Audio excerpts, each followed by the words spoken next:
નમસ્કાર, આપ જોઈ રહ્યા છો ન્યૂઝ 18 ગુજરાતી. આપની સાથે હું પૃથા. કોરોનાની સ્થિતિમાં આરોગ્ય વિભાગની મોટી બેદરકારી સામે આવી છે.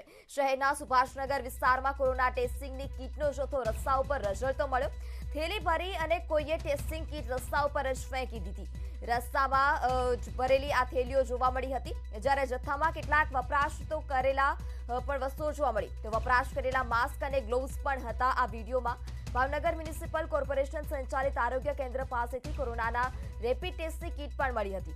હાલ આ અંગે કોઈ કશું પણ કહેવા તૈયાર નથી. તો એક તરફ શહેરમાં કોરોનાના કેસ વધી રહ્યા છે અને તેવામાં આવી બેદરકારી સામે આવી છે અને આરોગ્ય વિભાગ દ્વારા આવી કીટોનો યોગ્ય નિકાલ કરવાને બદલે રસ્તા ઉપર જ જથ્થો મળી આવ્યો છે અને લોકોના સ્વાસ્થ્ય સાથે ચેંડા કરવાનો આક્ષેપ પણ લગાવાયો.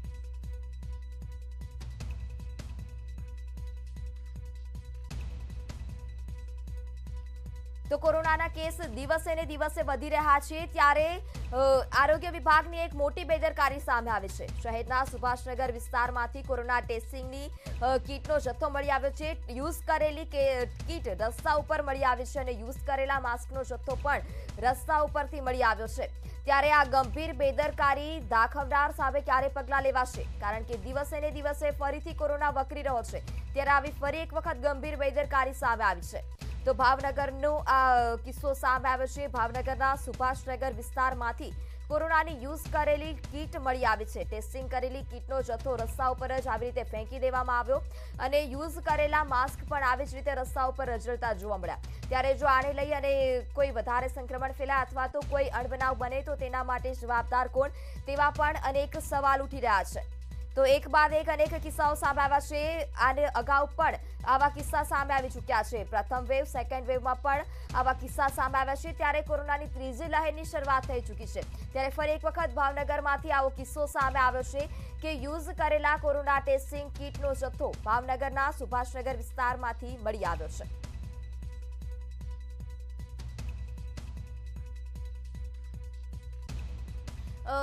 ભાવનગરના સ્થાનિક કેયુરભાઈ અમારી સાથે જોડાઈ ચૂક્યા છે. જી કેયુરભાઈ, કોરોનાના કેસમાં ધરખમ વધારો થઈ રહ્યો છે અને તેવામાં જ આવા દ્રશ્યો સામે આવ્યા છે કે વાપરેલી કોરોનાની કીટ અને માસ્ક રસ્તા ઉપર જોવા મળ્યા. કેટલો આક્રોશ લોકોમાં?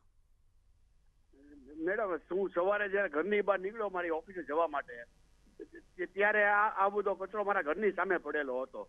આમાં સોસાયટીમાં લોકોના સ્વાસ્થ્ય સાથે આવી રીતે ગંભીર બેદરકારી છે તંત્રની.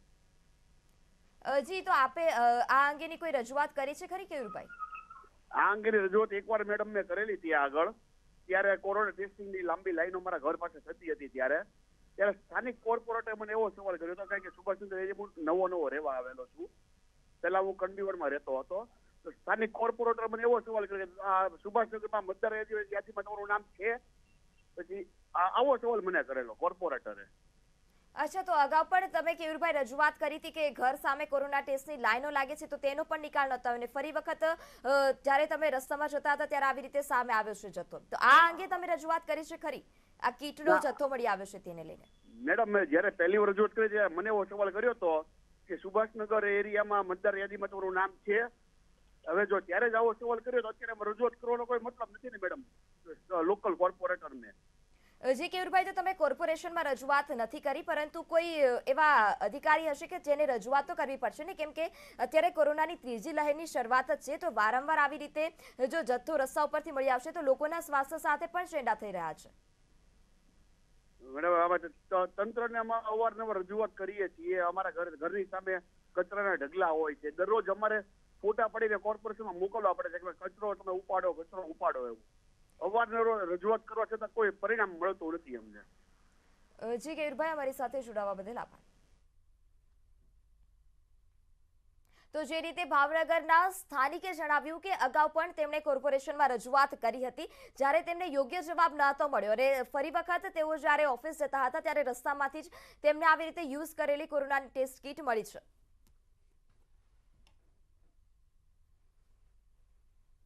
તો ધંધુકામાં ગોળીબાર કરી અને હત્યાનો મામલો ગરમાયો છે. ફાયરિંગ વિથ મર્ડરના વિરોધમાં વિહિપનું બંધનું એલાન છે. 2 દિવસ અગાઉ ફાયરિંગ કરી અને યુવકની હત્યા કરાઈ હતી. કિશન બોડિયા નામના યુવકની હત્યા કરાઈ હતી. ધાર્મિક લખાણના પોસ્ટ મૂકી હતી અને તેમાં હત્યા થઈ હોવાની આશંકા પણ છે. તો પોલીસે અત્યાર સુધીમાં 5 આરોપીઓ સામે ગુનો નોંધ્યો છે. બાઇક પર આવેલા 2 શખ્સોએ ફાયરિંગ કરી અને હત્યા કરી હતી. 2 દિવસ અગાઉની ઘટનામાં હજુ પણ આરોપીઓ ગિરફ્તારથી દૂર છે. વિધર્મી લોકોએ હત્યા કરી હોવાનો પરિવારનો આક્ષેપ છે.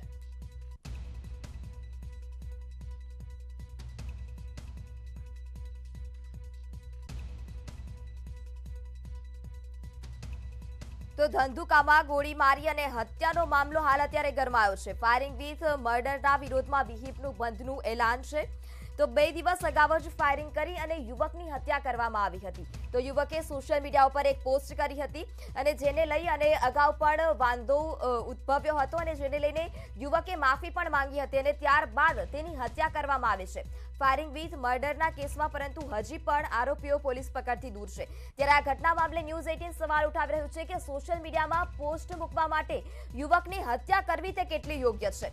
તે ઉપરાંત ધાર્મિક લાગણીમાં હત્યાનું ઘૃણાસ્પદ કૃત્ય આ પણ કેટલું યોગ્ય છે. આ સમગ્ર ઘટના બની છે તે કરુણ ઘટના છે અને તેને લઈને ન્યૂઝ 18 સવાલ ઉઠાવી રહ્યું છે કે પોસ્ટ બાદ યુવકે માફી માંગી હતી અને તેમ છતાં હત્યા શું કામ કરવામાં આવી. સોશિયલ મીડિયામાં પોસ્ટ માટે યુવકની હત્યા કરવી કેટલી યોગ્ય છે. અનેક સવાલો ઉભા થઈ રહ્યા છે કારણ કે એક યુવકે પોસ્ટ મૂકી હતી અને તે પોસ્ટ ડિલીટ કર્યા બાદ તેણે માફી પણ માંગી હતી અને ત્યારબાદ યુવકની હત્યા કરવામાં આવી છે. ત્યારે ન્યૂઝ 18 સવાલ ઉઠાવી રહ્યું છે કે પોસ્ટ બાદ યુવકે માફી માંગી હતી ત્યારબાદ પણ તેની હત્યા શા માટે. સોશિયલ મીડિયામાં પોસ્ટ માટે યુવકની હત્યા કરવી તે કેટલી યોગ્ય છે. આવા અનેક સવાલ ન્યૂઝ 18 ઉઠાવી રહ્યું છે.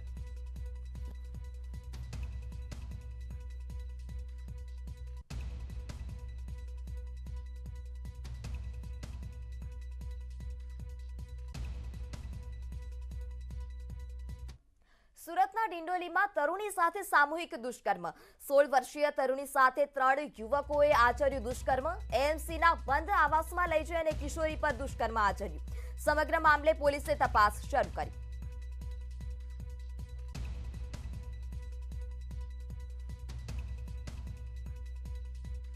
તો ફરી એક વખત કિશોરી ઉપર દુષ્કર્મની ઘટના સામે આવી છે. સુરતમાંથી આ ઘટના સામે આવી છે. સુરતના ડિંડોલીમાં તરુણી સાથે સામૂહિક દુષ્કર્મની ઘટના સામે આવી છે. એક બાદ એક કિશોરીઓ સાથે દુષ્કર્મના કિસ્સાઓ સામે આવે છે.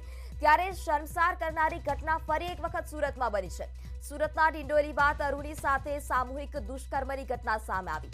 માત્ર 16 વર્ષની તરુણી સાથે 3 યુવકોએ સામૂહિક દુષ્કર્મ આચર્યું હતું અને એસએમસીના બંધ આવાસમાં લઈ જઈ કિશોરી પર દુષ્કર્મ આચર્યું છે. આ સમગ્ર મામલે હાલ અત્યારે પોલીસ તપાસ કરી રહી છે. પરંતુ સવાલ એ પણ થાય છે કે એક બાદ એક આવી રીતે કિશોરીઓ પર દુષ્કર્મની ઘટનાઓ સામે આવતી રહી છે અને તેમ છતાં હજી પણ કોઈ કડક કાર્યવાહી નથી કરવામાં આવી અને જેને લઈને આવા વિધર્મીઓ અટકી શકે. જી કીર્તેશ, અમારા સંવાદદાતા કીર્તેશ અમારી સાથે જોડાઈ ચૂક્યા છે. જી કીર્તેશ, સુરતમાંથી ફરી એક વખત કિશોરી સાથે સામૂહિક દુષ્કર્મની ઘટના સામે આવી છે. શું વધારે માહિતી, અત્યારે શું કાર્યવાહી ચાલી રહી છે?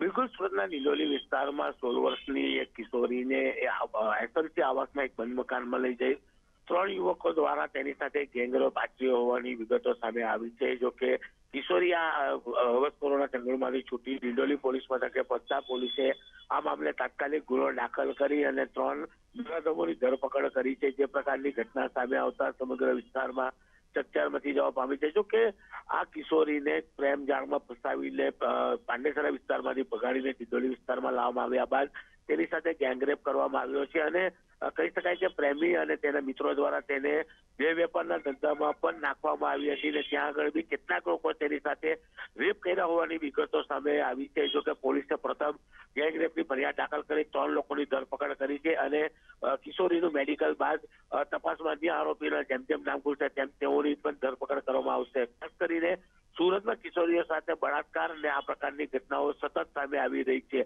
સુરતમાં જે પ્રકારે ગુનાખોરીનો ગ્રાફ વધી રહ્યો છે, સુરત પોલીસ કમિશનર અજયકુમાર તોમર તમામ ગુનાખોરી ડામવામાં નિષ્ફળ નીવડ્યા છે. તેમાં પછી સૌથી વધારે બળાત્કારની ઘટનાઓ કિશોરી અને બાળકીઓ સાથે સુરતમાં જોવા મળી રહી છે. જી કીર્તેશ, તો જે 3 લોકો ને પોલીસે 3 લોકોની ધરપકડ કરી છે, તો આગળ તેમના વિરુદ્ધ શું કાર્યવાહી થશે? આ 3 યુવકોની ગેંગરેપ કેસમાં ધરપકડ કર્યા બાદ તેમનું મેડિકલ ચેકઅપ કરી તેમના રિમાન્ડ લેવામાં આવશે. ખાસ કરીને આ કિશોરીને ક્યાંથી ભગાડી લાવ્યા હતા, તેની સાથે ક્યાં પાછળવામાં આવ્યું છે, તમામ મુદ્દે રિકન્સ્ટ્રક્શન કરી તેની તપાસનો ધમધમાટ શરૂ કરવામાં આવ્યો છે. જો કે કિશોરી જે પ્રકારે પોલીસને સ્ટેટમેન્ટ આપ્યા છે કે તે જે પ્રેમી તેને ભગાડી લાવ્યો હતો તેના દ્વારા તેને 2 થી 3 મહિના સુધી દેહ વેપારના ગુનામાં પણ નાખવામાં આવી હતી. આ ગુનામાં પણ કેટલાક અન્ય આરોપી સંડોવાયેલા છે. જે વ્યક્તિએ દેહ વેપારમાં નાખેલી તેના મિત્રો દ્વારા પણ આ યુવતી પર રેપ કરવામાં આવ્યા હોવાની વિગતો સામે આવી છે. એટલે કહી શકાય પોલીસ તબક્કાવાર પ્રથમ આ 3 આરોપીઓની ધરપકડ કર્યા બાદ હવે તપાસમાં અન્ય આરોપીઓના નામ જેમ જેમ ખુલશે તેમ તેઓની પણ ધરપકડ કરી આગળની તપાસ શરૂ કરી છે. જી કીર્તેશ, સમગ્ર માહિતી બદલ આભાર. રાજ્યમાં વિધાનસભાની ચૂંટણી આવનાર છે ત્યારે મતદાર યાદી સુધારણા કાર્યક્રમ અંતર્ગત 18 વર્ષ પૂર્ણ થયા હોય તેવા યુવાનોએ મતદાર યાદીમાં નામ એડ કરાવી રહ્યા છે અને આ સાથે જ નામમાં સુધારો, એડ્રેસમાં સુધારો કરાવી રહ્યા છે. તેવામાં 5 જાન્યુઆરીએ નવી મતદાર યાદી પ્રસિદ્ધ પણ કરી દેવામાં આવી છે. લોકો વોટર આઈડી કાર્ડ ક્યારે મળશે તેની રાહ જોઈને બેઠ્યા છે. જોકે હવે બૂથ ઓફિસર નહીં પરંતુ પોસ્ટ દ્વારા વોટર આઈડી કાર્ડ મળશે. ભારતીય ચૂંટણી પંચ દ્વારા નવી વ્યવસ્થા શરૂ કરવામાં આવી છે. અમદાવાદ જિલ્લામાં 2,40,000 જેટલા વોટર આઈડી કાર્ડ પોસ્ટ દ્વારા મોકલવામાં આવશે. માર્ચ મહિના સુધીમાં વોટર આઈડી કાર્ડ પહોંચાડી દેવામાં આવશે. ભારતના ચૂંટણી પંચે હવે આખી એક નવી વ્યવસ્થા હાથ ધરેલ છે, જેમાં પહેલાં એવું હતું કે અમારા બૂથ લેવલ ઓફિસર્સ ઘરે ઘરે જઈને કાર્ડનું વિતરણ કરતા. હવે ભારતના ચૂંટણી પંચે એક નવી વ્યવસ્થા એસ્ટાબ્લિશ કરી છે કે પોસ્ટ ડિપાર્ટમેન્ટ મારફત જેમ આપને આધાર કાર્ડ અને પાન કાર્ડ મળે છે એ રીતે બાય પોસ્ટ કાર્ડ ડિલિવર થઈ જશે અને હાલ જે મતદારે પોતાનું ફોર્મમાં જે એડ્રેસ લખેલું હશે એ એડ્રેસ ઉપર જે ફોર્મમાં ભરેલું એડ્રેસ છે એના ઉપર ડિલિવર થઈ જશે અને એના માટેની પ્રક્રિયા હાલ ચાલુ છે. પેકિંગ કરી અને આ જે કાર્ડ છે એની ડિલિવરીની કામગીરી ટૂંક સમયમાં હાથ ધરવામાં આવશે. એટલે પ્રોબેબલી ફેબ્રુઆરી માસમાં બધાને કાર્ડ ડિલિવર થઈ જશે. મહત્વના સમાચાર. સૌરાષ્ટ્ર યુનિવર્સિટીમાં 12 કોર્સની પરીક્ષાનો પ્રારંભ થશે. BA, BEd સહિતના 12 કોર્સની પરીક્ષા શરૂ થશે.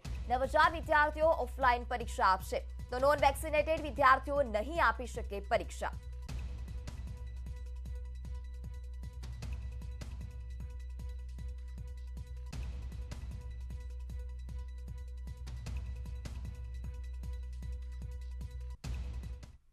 એક્સરે કે સીટી સ્કેન માટે હવે હોસ્પિટલ માટે લાંબી લાઈનોમાં ઊભું નહીં રહેવું પડે. રિપોર્ટ માટે કલાકોની રાહ પણ હવે નહીં જોવી પડે. ઘરે બેઠા જ તમે એક્સરે અને તેના રિપોર્ટ ઓનલાઈન મળી જશે. અને અમદાવાદના એક વ્યક્તિએ એવી જ હાઈટેક શોધ કરી છે. શહેરના ભવદીપભાઈ વૈદ્ય અને તેમની ટીમે એક પોર્ટેબલ એક્સરે મશીન બનાવ્યું છે. આમ તો હોસ્પિટલોમાં તમે જમ્બો એક્સરે મશીન જોયા છે, પરંતુ મશીન તેની સરખામણીએ નાનું છે. એટલું જ નહીં, એને સરળતાથી ક્યાંય લઈ પણ જઈ શકાય છે. એટલે કે એક્સરે મશીન કોઈ રૂમની જરૂરિયાત નથી. આધુનિક ટેકનોલોજીથી બનાવેલા આ પોર્ટેબલ એક્સરે મશીનની ઘણી વિશેષતાઓ પણ છે. આર્ટિફિશિયલ ઇન્ટેલિજન્સથી તૈયાર થયેલા આ મશીને ઓપરેટ કરવું એટલું જ સરળ છે.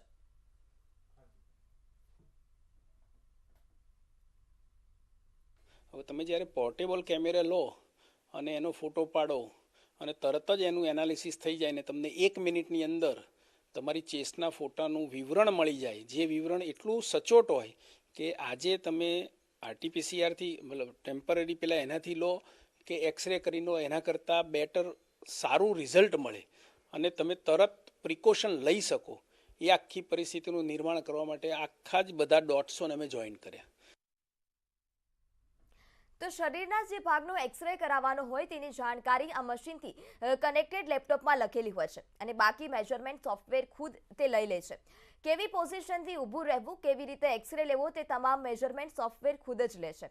અને જે દર્દીનો એક્સરે લેવાનો હોય તેની આગળ એક પ્લેટ રાખવામાં આવે છે અને તેની એક તસવીર લેવાય છે. બસ થોડી જ ક્ષણોમાં સોફ્ટવેરમાં એક્સરે તૈયાર થઈ જાય છે. ખૂબ ઓછા સમયમાં તે એક્સરે તૈયાર થાય છે, પરંતુ તેનો રિપોર્ટ પણ તેટલી ઝડપથી જ મળી શકે છે. આ પોર્ટેબલ એક્સરે મશીનના સોફ્ટવેરમાં કેવા ફોર્મેટમાં રિપોર્ટ જોઈએ છે તેનો ઓપ્શન પણ ઉપલબ્ધ છે અને રિપોર્ટ ઈમેલથી જ જોઈએ છે કે મોબાઈલ પર તેના ઓપ્શન પણ ઉપલબ્ધ છે અને કેટલાક અન્ય વ્યવસ્થાઓ બાદ આ મશીન બજારમાં જોવા મળશે. એટલે કે તમારે એક્સરે કરાવવા હવે ક્લિનિકના લાઇનમાં ઊભું રહેવું નહીં પડે. ખાસ વાત એ છે કે સ્થળ પર જ રિપોર્ટ પણ મળી જશે. વળી હોસ્પિટલમાં એક્સરે મશીનની સરખામણીએ રેડિયેશન પણ ખૂબ જ ઓછું છે અને તેથી જ શરીરને ઓછામાં ઓછું નુકસાનીનો દાવો પણ કરવામાં આવ્યો છે. હકીકતમાં કોરોનાની બીજી લહેર સમયે ભવદીપભાઈએ પોતાના સંબંધીઓને એક્સરે અને સીટી સ્કેન માટે કતારોમાં ઊભેલા જોયા છે અને તે જ સંબંધીઓ પણ તેમનાથી છીનવાયા. બસ આવી ઘટનાને જોઈ અને ભવદીપભાઈ વૈદ્યે પોર્ટેબલ એક્સરે મશીન બનાવવાની પ્રેરણા મળી. વૈદ્યનો દાવો છે કે આ પોર્ટેબલ એક્સ-રે મશીનને Indian council of medical research દ્વારા મંજૂરી પણ મળી ગઈ છે. વળી તેને કેન્દ્ર સરકારના સ્ટાર્ટઅપ મશીન અંતર્ગત પણ તૈયાર કરાયું છે. પોર્ટેબલ એક્સ-રે મશીનની શરૂઆતની કિંમત 30 થી 35 લાખ રૂપિયા આસપાસ રહી શકે છે. સરકારી અને મોટી હોસ્પિટલ આ પોર્ટેબલ એક્સ-રે મશીનની ખરીદીને હોમ વિઝિટ બેઝ ઓપરેટરનો ઉપયોગ પણ કરી શકે છે. બેઝિકલી 2020માં મેં મારા ફાધર સમાન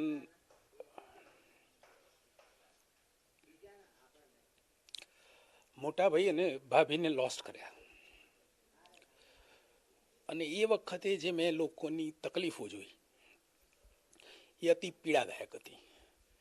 હું પોતે લોકોને ઓક્સિજનના મશીનોને એ બધું આપવા માટે દોડતો હતો, અને ઇવન પોલીસને કઈ રીતે ફેસિલિટી મળે, ટ્રાફિક પોલીસને, એના માટે હું કલેક્ટરને વારંવાર મેસેજ કરતો, અને ખરેખર એ વખતે રાજ્ય સરકારના વ્યવસ્થા વિભાગનો ઘણો જ મદદ મળેલી.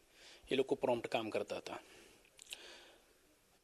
કોવિડ-19ની જે આખી પ્રોસિજર થતી હતી કે ઇમિડિયેટ ટેસ્ટ કરો અને પછી RT-PCR કરો, અને એમાં જે પૈસાનો વ્યય, એની જે પ્રોસિજરલ જે ગેપ થાય, એની અંદર રહેલી ખામીઓ, અને એ બધા ઘણા બધા એવા હતા કે તમે પોઝિટિવ ના આવો છતાં તમારો પોઝિટિવ રિપોર્ટ આવે, અને પછી જે માનસિક તાણ લોકો ભોગવતા હતા, અને રિઝલ્ટો ના, પેલો માણસ કોવિડ નથી છતાં કોવિડ તરીકે ટ્રીટમેન્ટ લે એટલે એના શરીર ઉપર ખોટી અસરો થાય, એના ઉપર આખો વિચાર આવ્યો. विद इन अ मिनट आपको जो है रिजल्ट मिल जाता है. जो टेक्नीशियन होगा वो पेशेंट का चेस्ट एक्सरे लेगा, उसको अपलोड करेगा सिस्टम के ऊपर और रिपोर्ट उसकी इमीडिएटली डाउनलोड हो जाएगी. अब बेस्ड ऑन जो लोकल गवर्नमेंट के नियम है कि अगर पेशेंट को गवर्नमेंट चाह रही है कि हम पेशेंट को भेज दें रिपोर्ट्स, तो पेशेंट के मोबाइल और SMS में उसके लोकल लैंग्वेज में मिल जाएगा. और अगर गवर्नमेंट खुद के जो टेलीमेडिसिन सेटअप्स आज की डेट में सब जगह पे हैं, उसी में इंटीग्रेट करके वो पीछे अपने बैकएंड में रेडियोलॉजिस्ट को भेजना चाह रही है. સમાચારમાં સમય થયો છે વિરામનો.